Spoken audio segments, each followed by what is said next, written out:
This is going to be a quick tutorial on how to fix a 24-volt battery that has possibly become dead or needs a jump start simply. And what can happen sometimes is that when we use these lithium iron phosphate batteries is that when we connect them and we drain them past their low cut voltage, the BMS can shut down and it can protect the battery from going any further. But what happens is that the voltage goes so low, the BMS basically goes into like a deep sleep state. Recently, I got into this situation where my 24-volt battery went completely dead. When I checked it on the voltage, I was getting like basically no voltage, sometimes 1.5. When the battery gets into this state, you can't even charge it without a jump start. This is quite common on, for example, with car batteries using lead acid, and basically you need to do a jump start the next following morning because you left a light on. Now this can happen also with lithium iron phosphate batteries. It's quite easy, I would say, to find on YouTube plenty of tutorials showing you how to do jump start a 12-volt battery.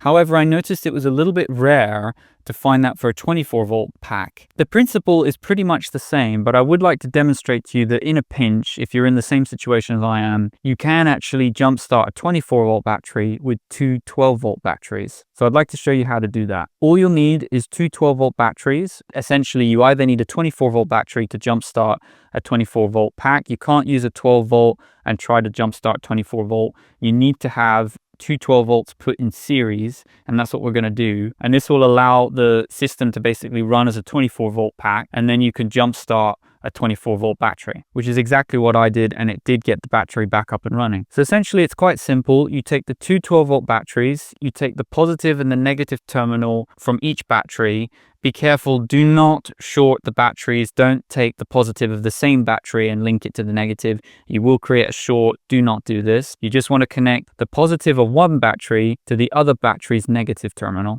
And before you connect the 12-volt batteries together, make sure that their voltages are pretty much identical. So it's best to kind of almost fully charge them, let the voltages rest, and then you should be able to connect them together when the voltages are identical. Do not want to connect two 12-volt batteries with two different voltages. Once you've done that, you'll basically have a 24-volt pack. Now, you do need to leave it for a couple of minutes just to settle. That's recommended. And then on the two other terminals, where you've got the negative and the positive, these lines are what we're going to connect up to the negative and the positive of the other flat, dead 24-volt battery. Keep in mind that this trick isn't going to completely fix a completely dead battery. Sometimes that can happen where the battery is way below voltage and it is completely finished. But this battery in this situation just had a sleeping BMS, which basically just needs to be jump started and brought back to life. Now, when you are connecting it, I do recommend on the positive line, it is recommended to use a little resistor.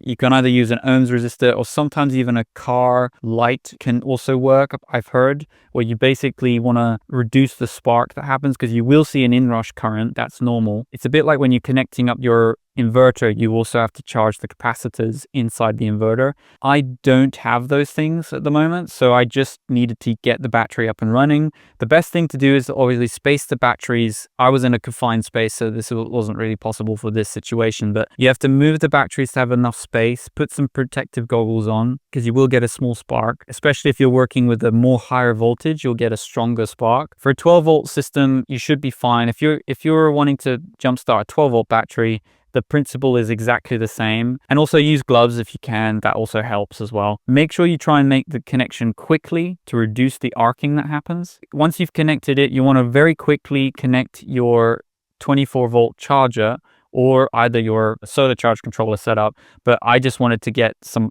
current rushing into it as quickly as possible. Once I saw that power was coming in, I then allowed some of the solar charge to come in as well. So that also helped charge it even faster. It was basically brought back to life. Hopefully this might get you out of a sticky situation where your 24-volt battery might have gone flat. You can have a look at these links down below for these batteries. For some future videos, I will be doing a review on a 230 amp hour battery that's coming out soon. For my next video, you might want to have a look at some of the biking stuff. We are going to be having a look at a electric e-bike conversion kit that I got recently. But that's it for now. Like and subscribe, and I hope to see you in another video.